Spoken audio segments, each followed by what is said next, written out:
So this was Walt Disney's second animated feature, and it came out in 1940, which is the year before you were born. And I wonder if you could just start us off by telling us a little bit about your childhood, your early kind of recollections of cinema, and in particular about the effect that Pinocchio had on you. Yeah, well, thanks very much, Justin, and thank you for all being. I honestly thought there'd be 20 of you, and I thought I was going to have to do one of those. Could we all just sort of sit in the middle? It would be helpful. So it's really fantastic. This turnout. Bless you. I've got a clicker, and I've got some images. In fact, we started. It's perfect. I chose this image simply. This is me, aged 3, with my mother and my sister, to make the point that I am remorselessly middle class. I mean, if that doesn't come across. The house behind is the house I was brought up in. And this, I think, connects quite well with Pinocchio, because Pinocchio is a film with values. It's about a way of living a life. It's about your nose hopefully not getting consistently extending, although Lord knows I'm in politics. Who knows? Pinocchio would never have made it, would he? And I think it's all of a piece with the way that I was certainly being brought up in the 1940s. And in that sense, it landed perfectly. I went to see it, I was taken to see it by an aunt, actually, in 1948. But before that, I wanted to show you my dad, because I'm very lucky. I hope I'm lucky. Yeah, I am. My dad is there. My dad was my hero. He was an extraordinary person, a really, really, really wonderful man. And he, for me, embodied all the things that I, or frankly, anyone else could want to be. He was a very special bloke. And I subsequently started going to the cinema quite a lot with him, and I'll come on to that in a moment. But in fact, it wasn't he who took me to Pinocchio. It was a lady next door who I called Auntie Olive. She wasn't really my aunt, but everyone called anyone in our street Auntie, so that was it. So, and Auntie Olive took me to see Pinocchio. And Auntie Olive had been a film editor, which is kind of extraordinary. She was a film editor retired by this time. So I went to see it with her. And what I remember, and this is going to sound a little bit fantastic, so you're going to have to believe me, I remember walking across the foyer at the end of the film. I mean, I was just completely bowled over, thinking, I don't know what that is, but whatever it is, that's what I want to do. I promise you, that was an absolute conscious thought at the age of 7. That's what I want to do. I wanted to feel, and maybe have other people feel, what I just experienced, which was, to me, complete magic. And I think it stayed with me. I mean, I think When You Wish Upon a Star is the most wonderful piece of music. In a sense, it's a piece of music that's certainly driven my career, and most of the things that have happened to me I could never possibly have dreamt would happen. It's been, I don't know, it's been a very important part of my life. Now, what I would like to do is just sort of get across the point that the way life and art are all of a piece. Many years later, third film I ever produced was a film called That'll Be the Day. And in it, I met my dad when, I should have said this, I met my dad when I was 5. He came back from the war. I hadn't met him. It was quite an extraordinary experience, and that's, I think, why I became so absolutely devoted to him. But I had the opportunity, and that'll be the day, to recreate the moment that I met him. And even more bizarre, our son, Patsy, my son at the time, was exactly the same age that I'd been. I hadn't told my parents about this, and we get to the premiere of the film in just off Shaftesbury Avenue. And my mum and dad sitting there, and I'm watching them carefully, you know, for this moment of recognition. And there wasn't much of a response. So at the end of the film, I said, Mum, remember that? Remember running down the thing? Neither of them remembered. I think I'm still recovering, actually. But anyway, it does interesting the way that you're able to work out in the movie world. You are able to work out bits and pieces of your own life. And I've done it dozens and dozens of times, the way that you can just make it work. So this point in my life, I'm going to the cinema regularly. I'm mostly seeing animated films. And I'm also going with my dad, because I'm spending every moment I can with him. And something really extraordinary happened. I went to see a film called The Great Caruso. And I sat with Dad. And I look up, and at one point in the film, I remember very early in the film, Mary Lands of the mother is died. I look up, and my dad's crying his eyes out. And I'd never seen the idea that my heroic father cry came as a shock. And it was a sort of important moment for me of realising what cinema could do, not just to me, that actually had the same sort of impact on my father. All these films were seen here, the Southgate Odeon. That's where I saw Pinocchio. I misspent half my life there. That's where I used to take Patsy when we managed to get in the back row. And it was a very, very important part of my life. The Odeon Southgate was pretty fundamental. It was ripped down in 1986. And I got a phone call from Barry Norman, who'd gone out there to film it as a kind of example of what was being done to the cinemas. So I arrived there, got on the tube, got out there, and Barry was there with the film crew. And there's a film of me walking around in this kind of devastated, sad place. And they gave me, I meant to bring it to, they gave me an Odeon door handle, an exit sign, and a next week for 5 days only sign, which I've still got in my office. So I walked away with bits and pieces of the Southgate Odeon many, many, many years later. Then the other thing was that Patsy was at the same school as Alan Parker.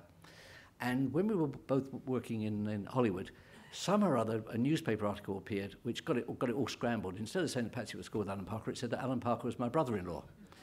So Alan, being Alan, decided it's actually a better story. So we stuck with the brother-in-law story, and we would introduce to people all over the place as this is me and this is my brother-in-law. It normally was, this is Alan, and by the way, Puttnam, that's his brother-in-law. So we found this great photograph, quite extraordinary. Now, I could tell you that is Alan and I at the cinema in 1953. It would be, unfortunately, a lie. But it could very easily have been. And interesting enough, I used that, having purchased the rights from the BFI library, I used that as the frontispiece of my book that I did in 1997. So that, again, I'm trying to make the point that this is an era. I mentioned the fact that I soon saw my dad cry, and that was sort of a shock.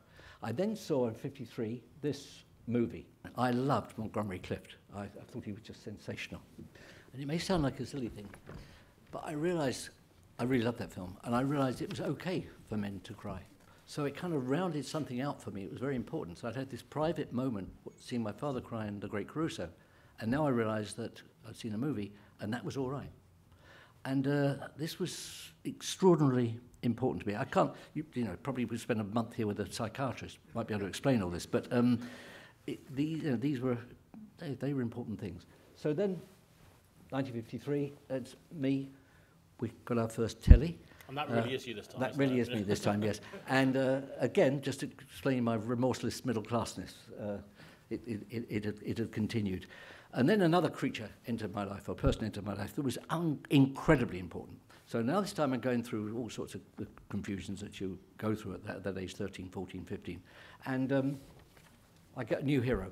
Now, it's so much so that you'll see Sandy Lieberson and I actually made a film called James Dean, the First American Teenager, in order actually, in a sense, to exorcise James Dean out of my psyche, because he'd invaded it, and I couldn't kind of get him out of my head. So, here I am, this middle-class kid, not doing very well at school, but finding this hero figure who was sufficient to see me through, most particularly in East of Eden, more in East of Eden than the other films, and to begin to understand that it was all right to be complex. That's what I was beginning to grapple with, that the complexity of a character, the confusion that you went through, the complexity, for example, of Dean's relationship with his father in East of Eden, which all became, again, very, very, very important to me.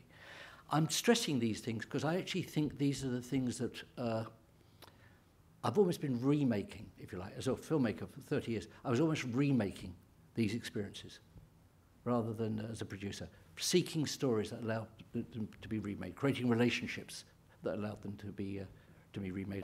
I mean, you talk about Alan Parker. Obviously, you and a number of your kind of contemporaries, Alan Parker and Ridley Scott and so forth, all came in through advertising. Yeah. And I wonder if you could just tell us a little bit about kind of what drew you into film at that point, and why it is that you think that your kind of contemporaries and yourself made such an impact at that time, because actually you were the big noise, not just in the UK, but worldwide. I think there's three things worth saying. One is that I think all of us, or certainly Alan says he didn't, but certainly Ridley and I did, had ambitions to be in the movie business, and that the advertising was sort of like junior school to getting into senior school. It was something we needed to go through. The second thing, and I endlessly tried to convince my students of this, the barrier was a thing called film stock. It was all about film stock. How did you get hold of film stock? How did you afford the film stock? How did you process the film? How could you process the film stock? Do you remember, some of you in the audience remember, there was a thing called film shooting ratios. No, what sort of shooting ratio could you afford? And what people I think don't realise is a group of us used advertising as a way of getting hold of cameras and film stock to put it through a camera to prove that you roughly knew what you were doing. It was, I used to get very, very angry when I used to read rather snotty pieces about, these guys, they come out of advertising. Yeah, we came out of advertising. Why do we come out of advertising? Because the only place we get hold of cameras and film stock. A generation before us, or a group immediate before us, had been trainees at the BBC. That's how they got their start. Before them, guys were documentary makers with the Crown Film Unit. That's how they got their start. And what people I don't think fully appreciate is that if you're ambitious and young and you want to get into a business, you gravitate towards the bit of that business that offers you access. And advertising for us was access, just that. And the other great advantage was the agency we worked for, but that was a rather weird looking me at six. Anyway, is that we were actively encouraged to be fearless. I use that slide quite a bit when I'm teaching because that's quite unusual. To be in a place, to find yourself in your early 20s in a place that actually says, what more could you do? You should be doing more. Be more adventurous. Shock the client if necessary. That was very, very unusual in the mid-60s. Most people, it was just about retaining the client. We were actually actively being encouraged to, give them a shock. So it was a very important, really, Justin, that's my university. I never went to, I left school as fast as I could at 16. But then I went to college, and college was my university. I think Alan would tell you the same thing. One thing that kind of struck me about your choice of Pinocchio as well, and perhaps I'm reading too much into it, but the kind of films that you were making in the 70s and 80s were definitely kind of films of the conscience, and I kind of wonder in a way whether you kind of you are kind of Jiminy Cricket in that sense. It's a stretch, but it's not an unreasonable stretch. I think I'm someone, Patsy's Jiminy Cricket. She's right on the shoulder there saying, we really want to think about this again. So I think, but it's not a bad stretch. I'll get on with that. Then the other thing I've been doing for the last long time now is teaching. I teach at 5 universities, and I teach this, and I'm putting this slide up simply because it's the most tweeted of all the slides I ever use, and it's also the most, I think, profound, because again it comes back to what we were all being taught at the ad agency. So I teach that creativity is a muscle. Of course there are geniuses, and of course there are, if you like, a legion of critics who will try and persuade you that this person's a genius, that person, today Inarritu is a genius. I don't think there are very many geniuses around. What I think there are is some very clever people around who, when they work extraordinarily hard and apply themselves, can do amazing work. And I think, in a sense, I personally find that rather more interesting than the concept of genius, because what are you going to do with genius? I don't know what geniuses eat. I mean, it's kind of quite tricky to be a genius. But this is important. Now, what I do, as you see, is this. Now, watch. All those other things fall away, and it leaves one word. And what I try and teach is resilience. And I try to argue that no matter how clever you are, or gifted you are, or visionary you are, if you're not resilient, you're in a lot of trouble. Because this is a business, all of these creative businesses are businesses of rejection. You better learn how to deal with rejection. And half the time you're being rejected by people who haven't got a clue about what they're rejecting. So you actually worked for a big studio in Hollywood at one time and have seen that other side of it as well. Absolutely. I know how arbitrary it is. I really do. So trying to get people who have real belief in themselves and have hopefully a real gift, but are also resilient, can actually take the knocks, take the disappointments, take the rejections, take the knockbacks. Pinocchio was remarkably resilient, and so again, this thing, again, it's a stretch, but I think it's not an illegitimate one. I mean, you've talked a lot about education and about your kind of sort of commitment and drive, and you'd obviously made this conscious decision at the end of the 90s to leave film behind in terms of actually producing films. I just wonder, did you fall out of love with the business, or was it about the fact that the sort of films that were being made at that time, or what was it that made you kind of decide to put a line under it in that respect? There were several things. There were three things. One was very early on, I think I was 32, 33, I became a member of the Film Producers Association, British Film Producers Association. And I was very young. Most of the people on it were far older than me, and a great number of them were, I would say, Hungarian, they weren't necessarily just Hungarian, emigres. You know, Alexander Korda said a long time ago that you didn't have to be Hungarian to be in the film business, but it really helped. And it was sort of like that. There were these guys with quite guttural accents who fled to the UK in the 30s. And they'd sit there, and most of them, they were lovely people. And they were mostly men. There was Ada Young was the only woman. And they would have a kind of dog-eared script that was always with them. And they would be wandering up and down Water Street trying to get that last film made. Now, I say old, they were probably 15 years younger than I am now, but they seemed old. And I promised myself, absolutely then, that was not going to happen to me. I promised myself I would not be a victim of the business. It's a tough business, and it's a business that actually doesn't treat its elderly all that well, though you're being very kind coming here tonight. It really is a tough business. And that was part of it. So I kind of had this thing in my back of my mind that 55, you know, you've got to be gone doing something else. That was a bit of it. Another bit of it was I was looking at the films I was doing. I was quite pleased with Memphis Belle, but the work was not getting better. And I was very concerned that somehow or other, I don't know, I was losing my instincts. I remember Memphis Belle was an interesting one. It was the first time that I produced a film where I couldn't hear the film. I mean, fortunately, George Fenton came along and helped me. But I always used to be able to hear a film. I knew what a film should sound like. And that was a very important thing to me. It was kind of very reassuring. And suddenly I was asking other people questions I shouldn't be asking other people. I should have known. And so I realised that it was I was slipping. And the third thing was someone walking up and saying, do you want to join the House of Lords? And I did, honestly. I got an office the other side of Black Road. And for 6 months, I'd got a cutting room there, and I was racing backwards and forwards across. The bell would go off, and I was completely shattered. And after 6 months, this is not working. So something's got to go. So that was the film industry that went. So those three reasons, they're all perfectly good and valid reasons. And I think it was a good call, actually, in every respect. My dad died, and when we were clearing up his stuff and cleared it and opened his desk, inside his desk, there's my dad, was that. And I think we're back to Pinocchio in a way. And I think what he felt, and I feel, is there are certain dreams you form as a very, very young person, which you abandon at your peril. Because along comes life, and all sorts of things happen to you, and people tell you to be more sensible, or wake up, or be more practical, and there's obviously good reason to get to grow up, but there are certain things that are inside you that are part of your DNA. You give those up, you've given yourself up. And I think maybe inside a dad's desk, that's what, I'd like to think that's what he was telling me. And why I love cinema, and here's the reason, this is the last slide, I use this slide a lot. I'm convinced that its heart, cinema is about identity. And if you think of I ask any of you when you leave here today, think of the 5, 6 films you've most loved. And then start interrogating them yourself. And you will find that within a character in those films is someone that you either want to be, or feel you could be, or feel you have something to offer you. It is absolutely about identity. We go to the cinema to find on the screen the person we want to be. That's why movie stars are great looking. That's why they're attractive, that's why they move well, because we've loaned them us.